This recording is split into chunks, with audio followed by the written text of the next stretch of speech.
Hello and welcome to Profiles and Issues, the Westchester cable television talk show that gives you in-depth interviews with prominent people in the news. I'm your host, Dennis Rudin. Our topic for this program: how will the recently passed progressive legislation by the New York State government affect the lives of Westchester residents in 2019? My special guest for this broadcast is New York State Senator Shelley Mayer, who represents the 37th Senate District. Shelley, great to see you back. Thank you, on the Dennis. show. Thank you for having me.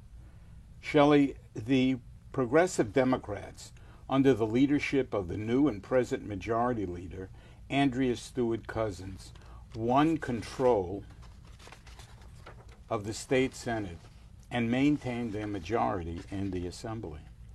As a result, numerous progressive bills were passed this last session, that will change the lives of many people in Westchester County. First, let's briefly talk about the New York State property tax cap law that was passed.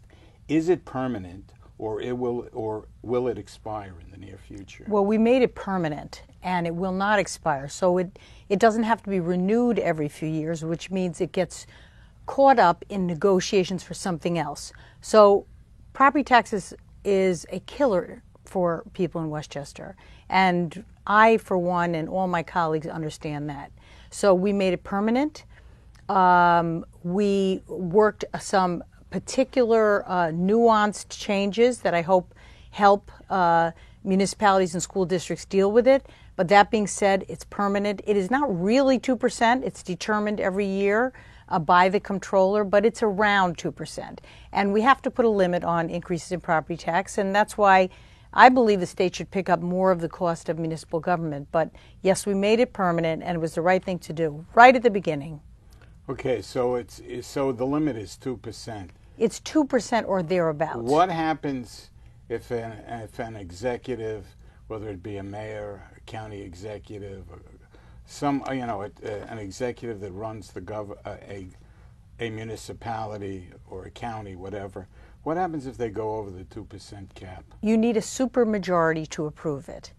So in most communities, that requires an actual vote of the citizens, and you have to have a supermajority, more than 50%, 60%. Okay. So it's a tough burden, and it's intended to be a tough burden. And I know some of my friends in the school community really don't like it because it's made it very difficult to live with costs that do exceed 2% on an annual basis, like health insurance premiums, for example.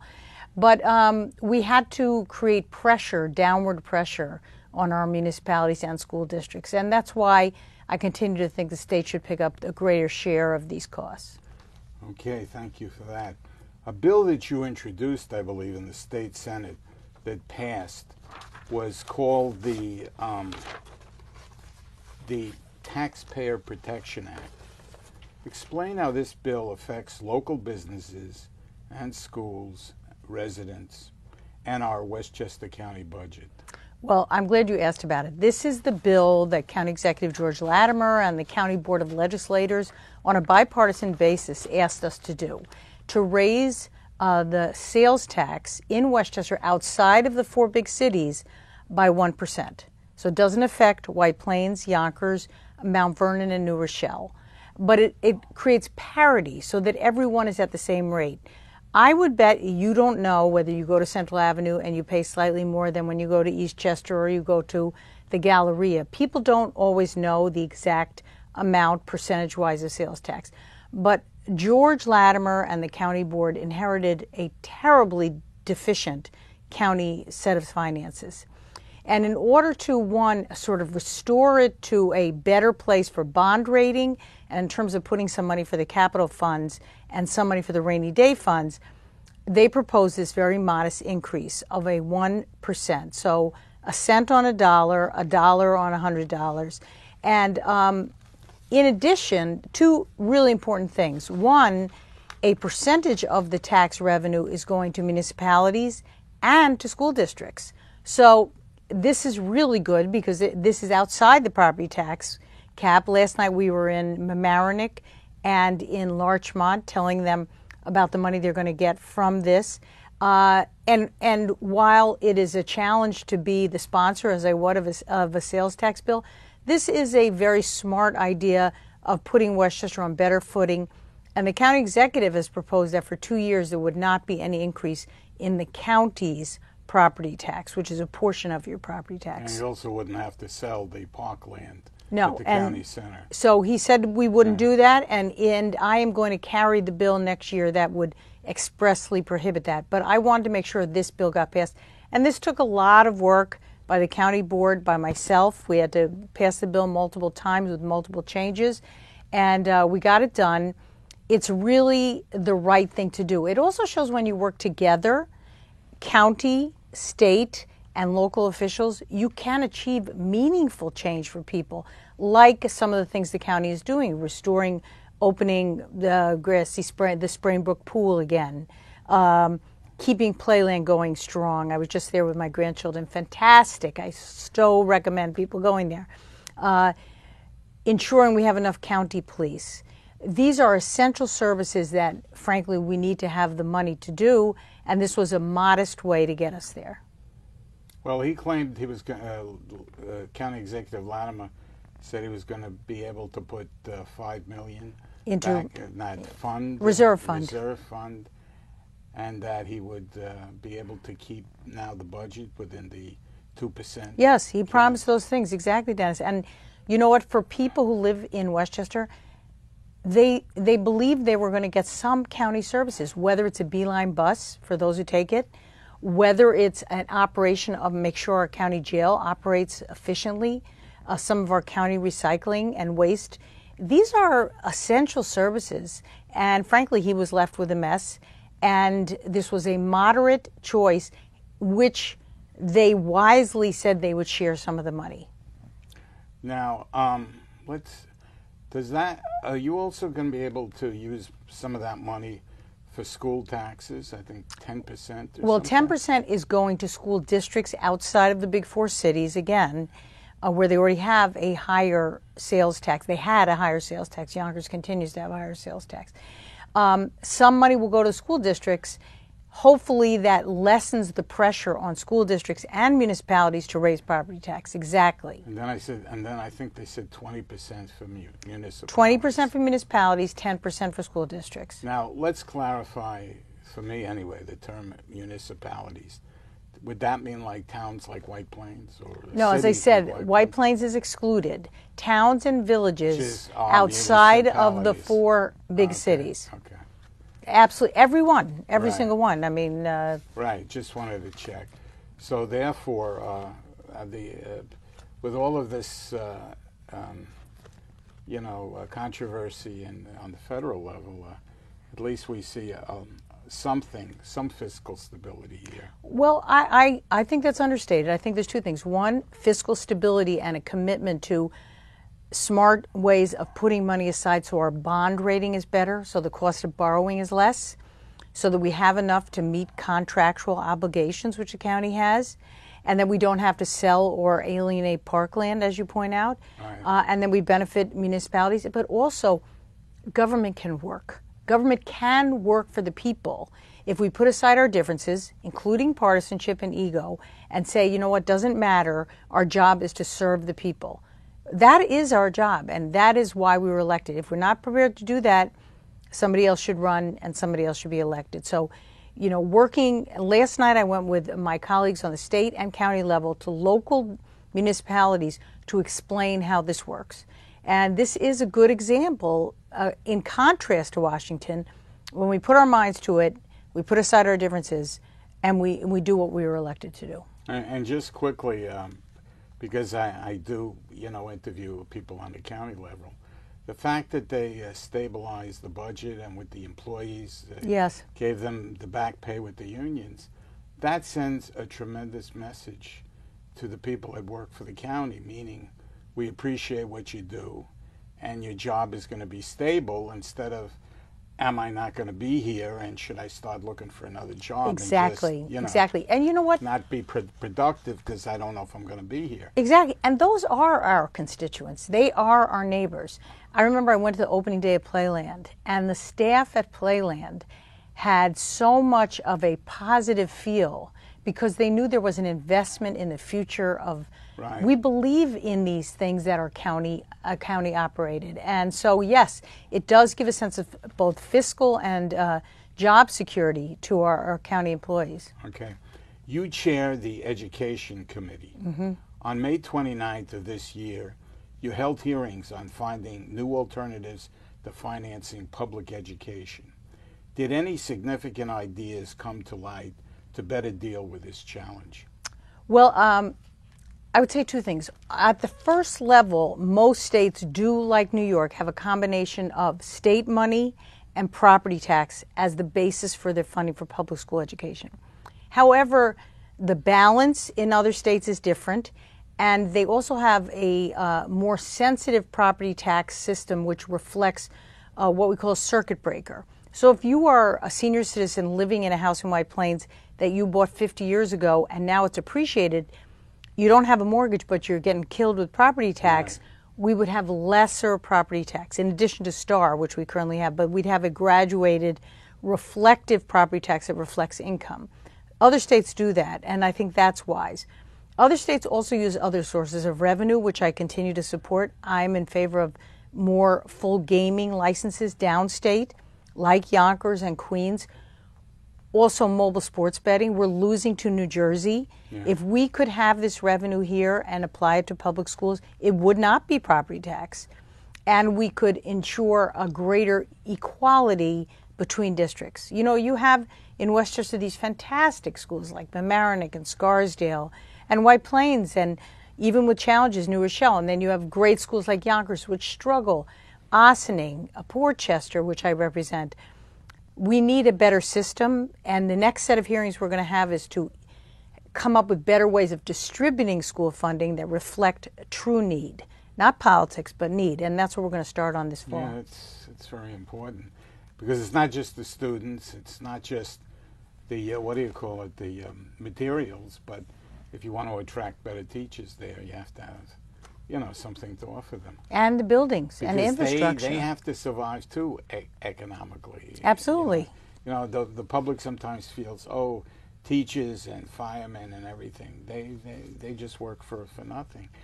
I'm not talking about greed, I'm talking about economic survival and middle class, respectable. I couldn't agree with you more. And let me just say this, because I've had a number of fights with people.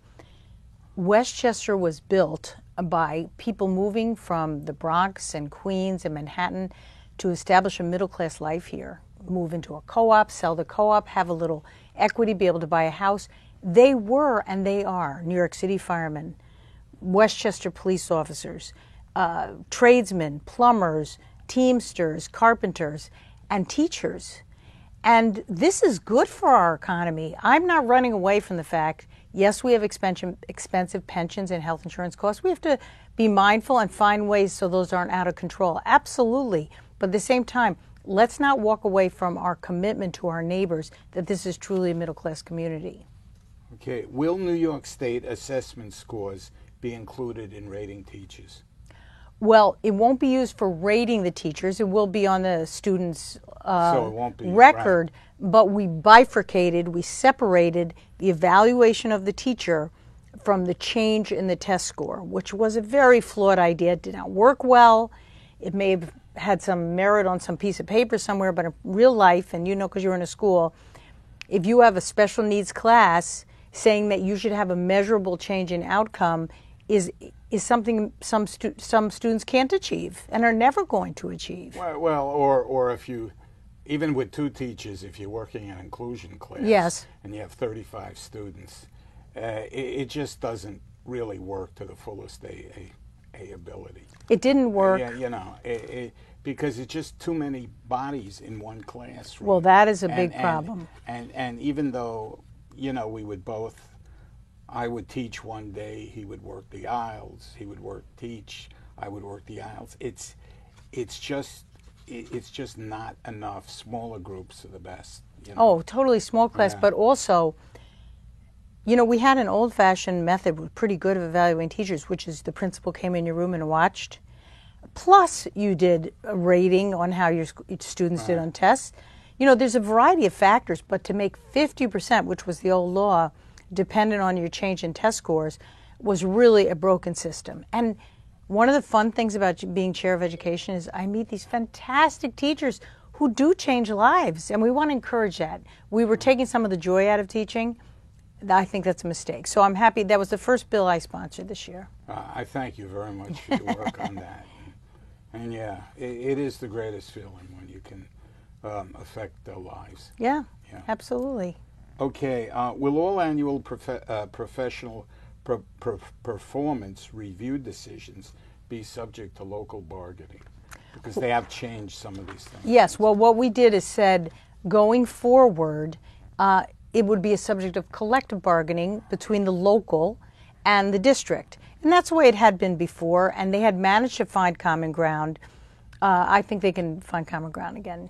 All right, does the new legislation prohibit districts from including grades 3 to 8 test scores in students' permanent records? No, it does not. They will it still can be on there. It still can be on there. Okay. Do they all have to take these special exams or not? If the parents don't want them to. Well, there is the ability to opt out. In fact, at the end of this session, we passed a bill that makes it clearer, provides affirmative notice to parents of what their rights are. Some schools really discourage the opting out, but there are parents who believe in it, and they have the right to choose to. The federal law is ambiguous about whether there could be a monetary penalty if too many students opt out. So there was pressure on superintendents to make sure that nobody opted out. But honestly, parents are entitled under the law, and if they want to exercise it, we ought to make sure they do. Don't take my next question personal, but it doesn't relate to you specifically. It relates to the educational establishment, okay? I don't take anything personally.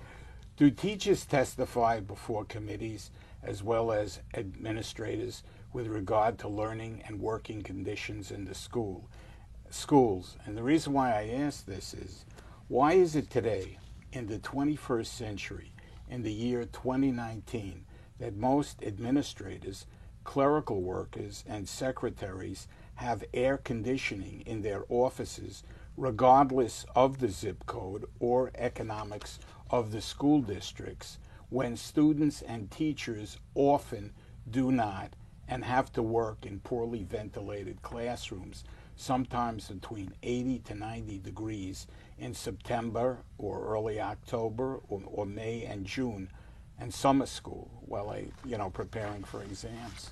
I mean, I get more emails on this subject from teachers. This is crazy. But here's the challenge, and it's something we have to move to. The system of reimbursement for capital expenditures in schools poses a challenge on the district as well. So it's a percentage the state picks up and a percentage the district pays. So if you wanted to put air conditioning, central air conditioning, or a bigger system in an old school, and a lot of our schools are so old, you would get a little bit of it, maybe a percentage back from the state, depends. It depends on your percentage, and they're very variable. And a percentage the district has to pay. So you got to find money, which I was saying earlier, to invest in our buildings and upgrade them.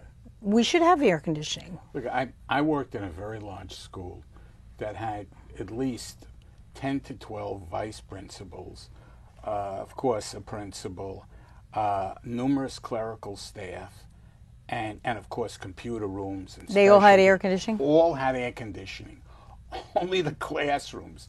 And, you felt like they were punishing the teachers and the students. I mean, it was, Why couldn't they put a wall unit in there? You're not talking about a window 4 unit. or 5. Yeah.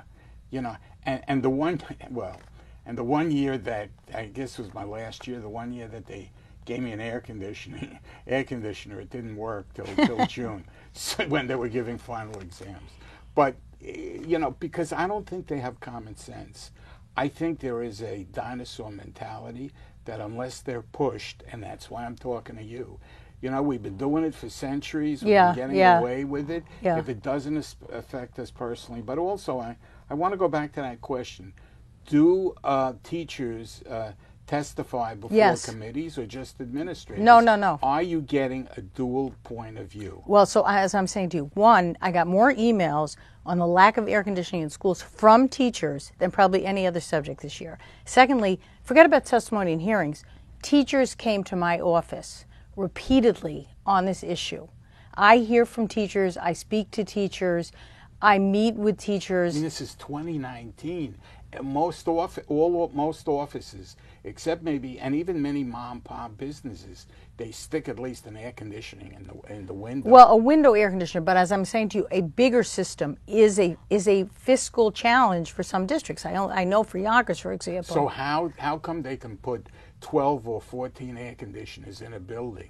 I mean, you got, and I mean, you could have said to me, well, you have to rewire and that's expensive. Yeah. But don't tell me the regular window wiring can fit 14 or 15 or 16 air conditioners. No, you're absolutely right, Dennis. And I think one of the things that you will see with the new Senate Democratic majority and myself as chair of education, we are willing to take on the so-called educational establishment. And I've sent out the message. It's not business as usual. We are going to fight to make our schools work well for teachers and students and parents.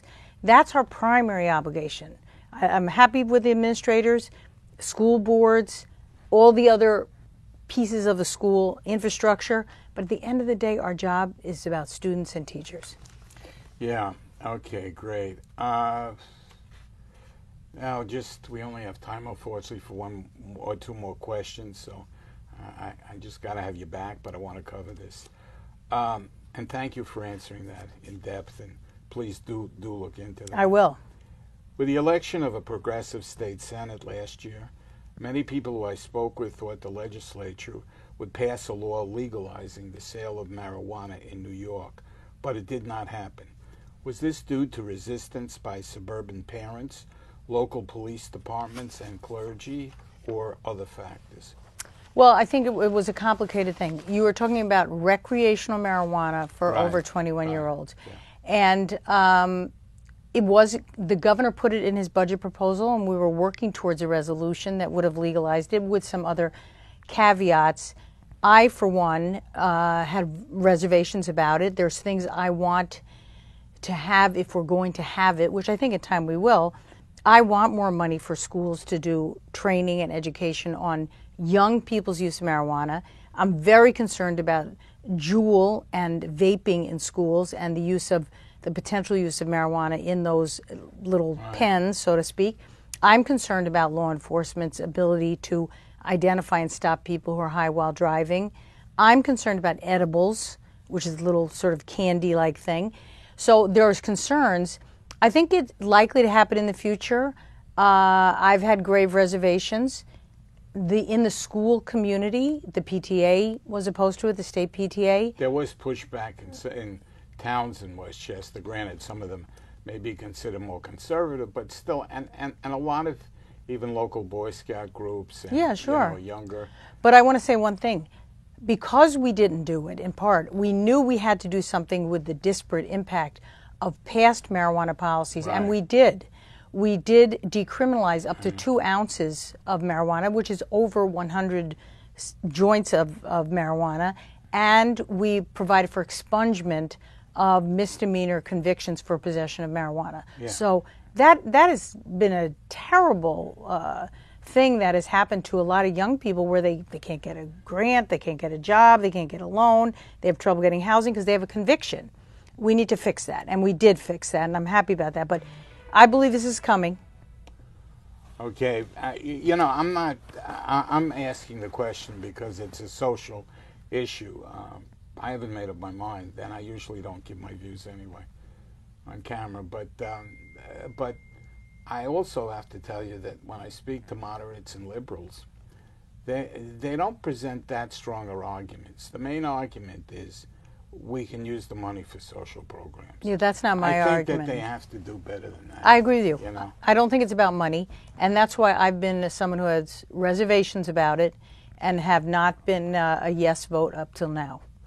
And I also want to add just quickly a little historical.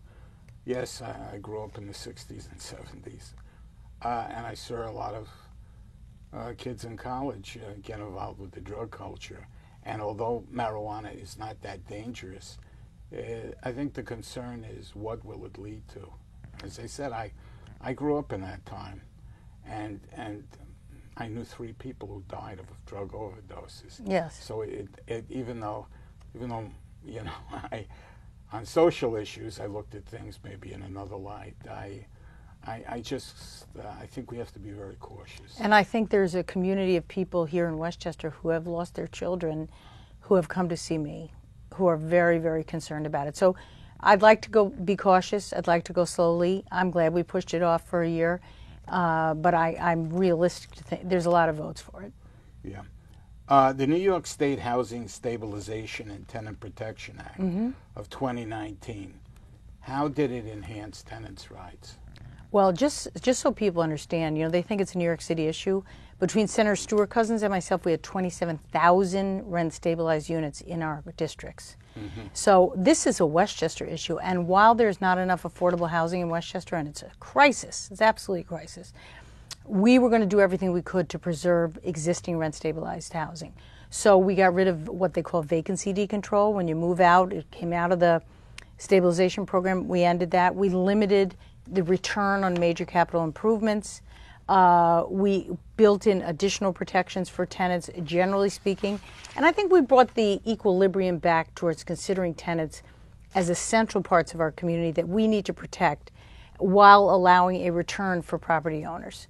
Yes, more modest than they had before, but they still will have a return. And did it also introduce reforms for major capital improvements on the yes. buildings and apartment improvements? Yes, it did, both of those. And Westchester was particularly ill-served by the law previously. You could get up to a 16% return increase on an MCI, major capital improvement. We lowered that to the same as New York City, 2%. And there's no sunset laws, right? It's permanent? No, it is permanent. Because that was another traded issue. Right. And so to take it out of that and to give people the comfort that we were going to protect tenants, we made it permanent. So it was a hard vote. It was a good vote. I'm glad that we took it. Shelley, I could go on easily. No, we can't go I got on. 20 pages, but I want to thank you very much My pleasure. for coming on. Thank you, Dennis. Profiles and Issues. And we need to have you back in the near future, please. Thank you. A lot of important issues to yet discuss. Thank you so much. All of our programs can be seen free on demand on your computer or iPhone at any time at www.thedennisrudenshow.com, www.profilesandissues.com.